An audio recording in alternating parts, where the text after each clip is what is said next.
make their lineup work.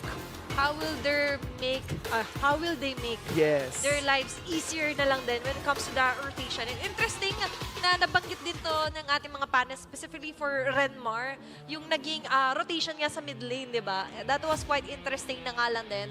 But it all boiled down na nga lang din pagdating sa mga pick-offs and of course the setups din na nagagawa dito ng Lord JM, and especially Haji onto the latter part of the game. Na kung saan parang tila pinaglalaro niya emosyon ko kanina. Oo nga There was an up and down for me onto the emotions. Tapos, hindi lang yun, di ba? Nakaka-relate din ako sa mga Sonics na nandito na medyo nakakapagod yung pagsigaw kanina. Grabe yung mga pagpasok din talaga doon ni King Kong. And we cannot deny na nga lang din yung mga nakakabang possible pick-off kasi na pwedeng gawin ni Super Prince.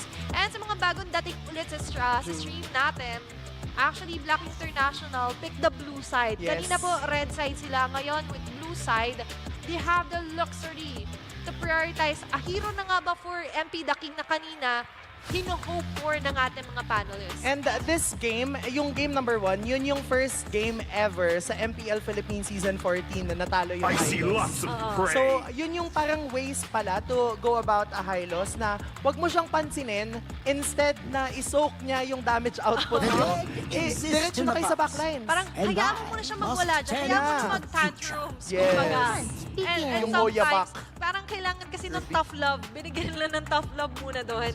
Si Brusco. Although for this one, ito kasing Roger po, it's still a flex, di ba? Yes. They could possibly give this to Outplayed. Nakikita naman natin na ginagamit na din I am the before. priestess But of also primal hero lightning, for FP the hunter of all But the evil with gods. Wynat or Coach Wynat naman on the lead here for the draft for Fnatic Onyx Philippines, maganda agad na kinuha nila yung Ling tapos may Ruby. Ito yung isa sana sa tinitignan natin na pwede mag-hold off sa mga assassin kapag may lumapit, Yeah. konting sayaw-sayaw, or ikot-ikot with the Don't Run Wolf King. And of course, we have the I'm Offended play Yep. na pwede niyang i-reserva as long as merong mga possible incoming attacks or pagka may I nag-drive am the in na devourer of isang stars, Lobo the from tide side of the Black cosmic International. sea. Pero analyzing the draft anti-Anara, Valentina, hindi tas biglang liko tayo sa Zas na kanina, inaantay Hindi napili. natin eh. Oo, parang hindi talaga parte ng kanilang line-up yung draft doon. And to me, it made sense, the lineup that FNOP had in game number 1 kasi napagana naman talaga nila eh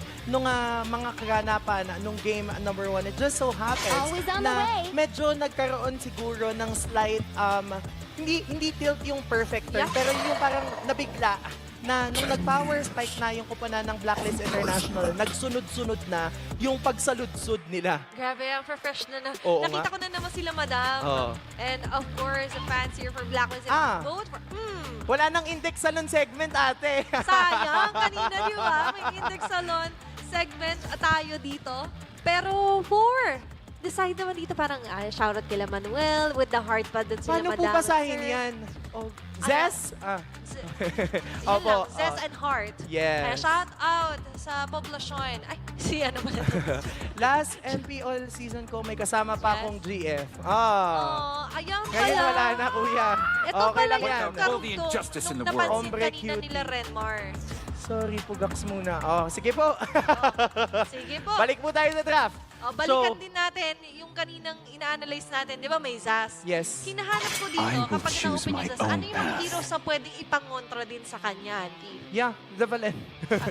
Yun nga. Kaya, parang for me, nilabas na kasi, di ba? Nang maaga. Oo, nilabas ng maaga yung Valen. Tapos biglang nag-third pick. Sa Yes. hindi nakakaalam, first pick and then first 2 picks ulit. Yep. Side dito ng red. Tapos biglang may Valentina na, then nag-pick bigla ulit dito ng Zas. Yung side ng Fnatic Onyx Philippines. And with that said naman, ngayon, may part for the side ng Fnatic Onyx Philippines with this XP show muna. na tinanggal muna nila. Although sila din yung nakita natin na nahirapan dun sa batida. Ina-acknowledge din nila to by removing that. And then, Tingin ko, Hylos. pwede pang mag-gold ruby ito eh. Parang ang goal nila ay, kung kanina, di ba, ang naging funnel technically ay yung gold as well as the jungle. Yes. And while it was effective, in this case, feeling ko pwede din silang mag-veer towards having a ruby in the gold and then another Brusco na XP para yung Ling yung ipa-funnel. Kaya lang ang magiging question ay if magiging enough yung damage output nila. Kasi kanina, yung lineup nila, enough yun sa early hanggang mid. Pero nung nagkaroon nagkaroon na ng bawas yung side ng Blacklist International, dun na nag-fall short. But then for Blacklist naman, pwede pa din nilang gawing double marksman yung lineup nila or magkaroon sila ulit ng gold lane na fighter-based din. Tignan natin, no? Kasi nakita naman natin online. yung isang Ruby onto the gold yesterday Yep. for Super Marco. Pero for Blacklist International, we were just discussing this yesterday nung iniisip ko, behind the camera po ito ha. Kasi sabi ko, parang ano ba yung mga naalala ko ring heroes for MP The King na pwedeng lumabas? Or pwede na pinapractice niya, nakikita natin sa mga previous na laro niya. And that's going to be the Joy. Medyo matagal na nagpahinga or matagal natin hindi nakita agad Yeah. yung Joy for week number 1. might not be And aligned, ngayon, man, that they but I blocked do that know I in. tried. Let's Ruby see Gold. kung paano ito lalaroin nila MP The King. And then, that's going to be a Ruby Gold. So, Yeah. hindi na tayo super masusurprise Yep. kasi nga, nakita natin yung possibility na gumana Yes. yon.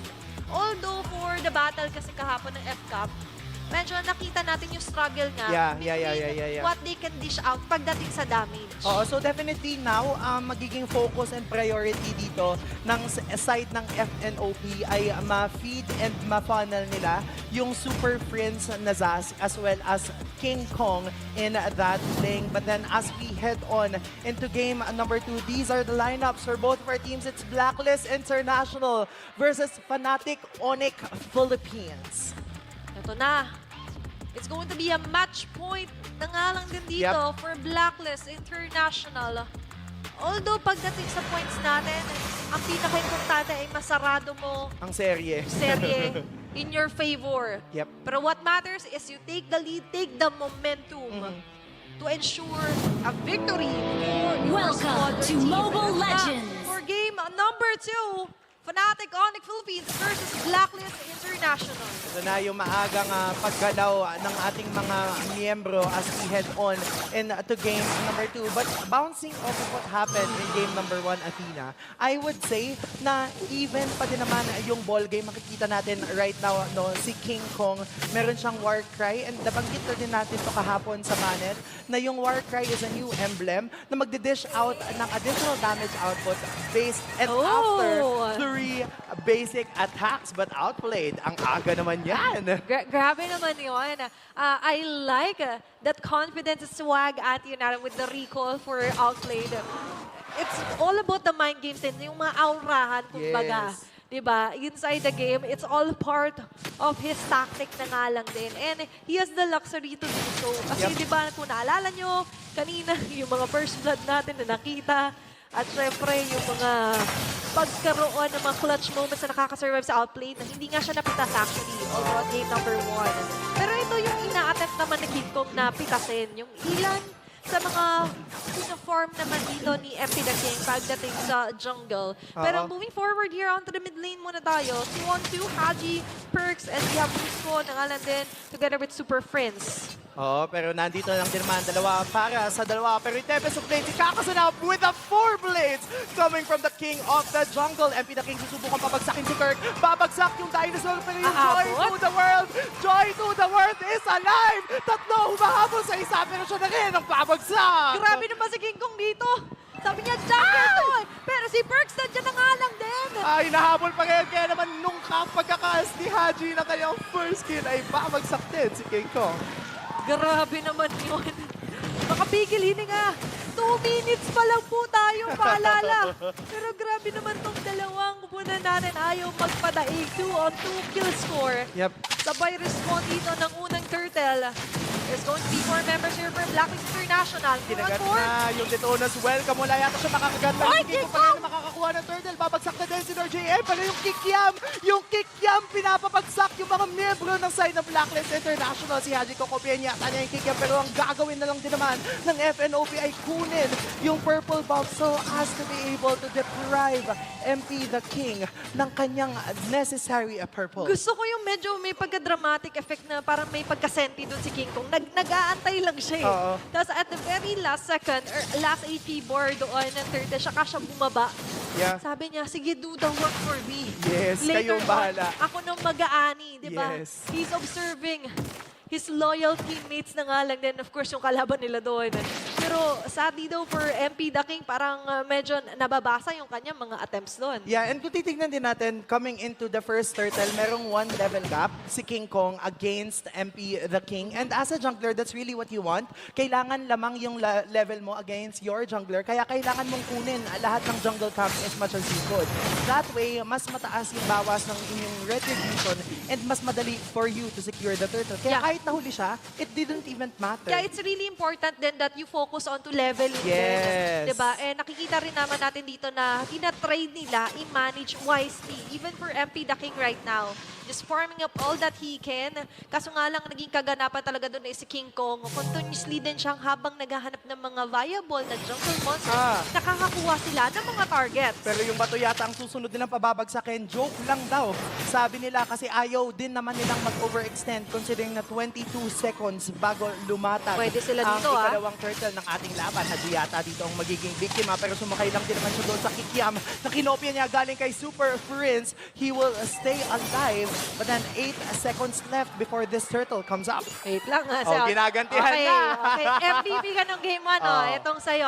1-1 Thumbs kayo. up. 1-1 kayo sa pagpapalo. Okay, 1-1 muna tayo, pre. Pero ngayon, babalik tayo sa may bandang midlane. May kabilang istorya din sila, Auntie, di ba? Iba ang kaganapan. Pero mamaya, magsasanib pa sa yan. Sasanib na rin sila kapag nagkaroon tayo ng mga heavy team fights na nga lang din na ngayon, mag-focus din tayo sa pangalawang turtle for this round. King Kong, ngayon sumasama na siya sa pagsisinop dito sa turtle na ito. Yung Glorious Pathway nila, nilatag na rin naman pero si King Kong pa rin makakakuha ng second turtle na automatic. Subukang ni Lord JM ihubarin ang kanyang kalasag pero hindi na yata abot kasi 5 laban sa 4 ang nangyari tapos level pa, lamang sa level doon si King Kong. Tsaka habang nangyayari lahat, yung in-observe ko lang doon si Kirk eh. Yep. Talagang yung idea niya, umabang kay MP The King. Nag-a-attempt si MP The King na yung U-turn pa eh. Yeah. Diba? Yung U-turn doon siya sa likod, tapos siya kasha mang out-ready, mag-knock ng turtle dito kay King Kong. But that didn't happen. Kasi continuously, Fnatic Onyx Philippines has their sights on where he is positioned. Pero gusto ko to. Kasi walang nangyayari sa gold eh. Walang Pero- dumadalaw. Ano lang sila, balikan lang. Pero maganda doon, grabe na nga lang din yung sabi natin banter sila pagdating sa mga sticker or emote na nga lang din. Tapos ngayon medyo napapaligiran siya dito, Ate Yanara. Napapaligiran ka na, outplayed, kaya magbaback away na siya. Tapos ang magiging target ng FNOP ay kunin ang first outer turret dito sa ating gold lane. Medyo interesting kung paano sila maglaro on a 5v5 mamaya. Kung ganun pa lang, puro mga emotes na agad. What more kung mamaya, aabutin pa yun ng pagka-fast hands nila, Auntie. Pero looking forward here naman sa kung ano yung possible din na Madetona's welcome kasi ni Kirk. So we're observing on where he is focused na nga lang din. And ideally, parang lagi rin siya nakatarget dito kung hindi ka-apply kay MP The King. And aside from that naman, kung titingnan natin yung Fnatic Onyx Philippines rotation on the map, si King Kong kasi may luxury siya na mag-clear, bumisita sa top, and then meron siyang sabihin natin advantage na bumalik ulit when he is really needed. Pero ngayon, papalagpasin lang ni Lord JM yung dalawang mga minion. Oo, makikita yata ni King Kong si Lord JM dito. Magiging dalawa laban sa isa. Susubukan yata nilang bakbakan si King Kong pero tatawid lang din naman sa paderyan. Diba? Wala na siyang electrifying beats. Kaya yung turtle, mukhang mahihirapan na silang i-contest at this point, Athena. Medyo mahirap makipagpatin pero sa sumasakay dito sa mga mga pader eh, di ba? Hindi mo kayang abutin basta-basta dito si King Kong. Not Ang unless brusko naman later ang on, lineup nila. kapag nag-5v5 tayo, si Haji makakuha ng magandang pag-lock dito ng Allen din kay King Kong. And I do agree na may pagka-brusko, not only onto the name, but also kasi sa heroes na meron dito, Yes. yung Fnatic Onyx Philippines. But aside from what Brusco can do, kasi yung mga spawn ni Super Prince is very useful just so ma-proc nila yung mga ultimates na meron din dito yung Blacklist International. Kaya magiging madali para sa kanila na kunin ang outer turret dito sa ating mid lane. Opens up a lot of possibilities in invading the jungle camps. And again, we've already mentioned this, yung mga maliliit na ginagawang ito ni King Kong, lahat ng mga green na kaya niyang kunin, kinukuha niya, that's a very huge thing to deprive MP The King, the jungle, and the farm that he needs. Eh nakikita na natin dito for Blacklist International, they're having a hard time kasi bukod sa napakahirap hulihin ngayon nila Super Friends at Brusco kahit laging humaharap, kasi naka-purify, is also may added survivability kasi si Super Prince once he activates the Dominator's Descent kapag nag-ultimate kasi siya, di ba? And with that, nakikita natin kung ano yung nagiging result nito. Pag hindi sila napipitas, there's no one that could stop them from totally destroying each and every turret na kapag nagsama-sama sila, is sure na gusto nilang kunin yon. Oo. Kaya nga nakikita natin, no, sobrang hindi maingat yung paglalaro ni Super Prince, aggressive. Kasi nga, kagaya ng binanggit mo, yung Dominator's Descent, alam niya na mabubuhay siya regardless as long as yung tatlong Brusco na miyembro, namely Kelra, Brusco, Tapos may and ganun Kirk, pa, no? ma-respawn agad siya. Talagang parang nagsasagalan lang siya sa gitna, tapos may dalawa siyang escort na nga lang din noon. PSG. Oo, may PSG yung sarili dito, si Super Prince. Kita mo, that's 3 members po na medyo nagpo-poke around kay Brusco. Tapos kapag ka medyo naaring na si Brusco, darating naman sila Kirk. Ayan na nga yung sinasabi nating pag-soak ng damage output. Kaya naman isa-isa ng pababagsakin ng FNOPM. Ang kupunan ng Blacklist International. Si Keitong nandun lang din naman sa likod. Mapapapurify na lang din naman doon si Outplayed. Pero yung Tempest of Blades, susubukan niyang ikasa. Pero wag na lang daw muna kasi may Lord. Tapos may napitas na silang isa. Pero maganda doon for Blacklist International, nagulat din yung Fnatic Onyx Philippines. Medyo may kasakitan na rin dito si CMP Daki nung pagpasok niya, di ba? Especially with the Rhythm of Joy. Blade of Despair. Pero kasi, with the Blade of Despair addition dito kay Keito, we can only imagine what he can do kapag meron siyang na-isolate or meron siyang nakita na nag-iisa dito sa mga members of Blacklist International. And I can't highlight this enough.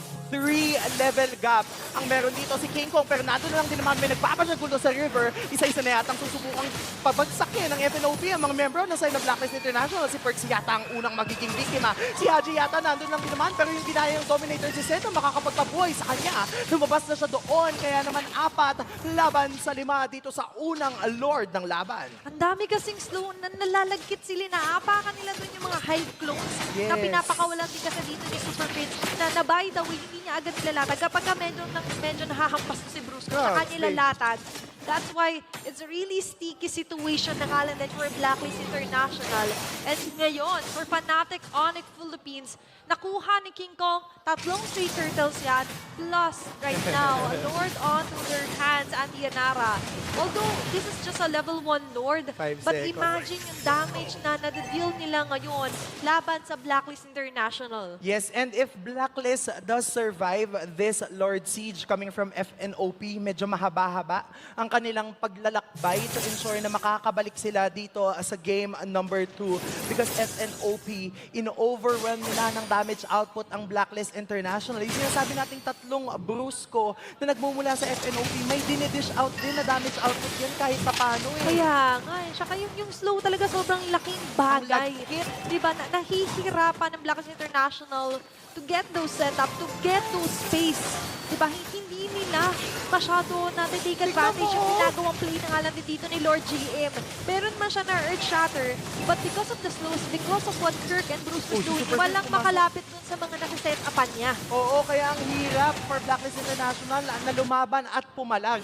Kasi nga naman, yung lineup na meron dito, yung FNOP, paulit-ulit na nating binabanggit, ang bubrusco, ang lalagkit, lahat yan halos may ground control lahat. Kaya naman kapag medyo napalalim doon, yung Oh my kupunan ng gosh. Blacklist International, King Kong just proving why he is the king of the jungle. May statement na gusto talagang gawin dito si King Kong.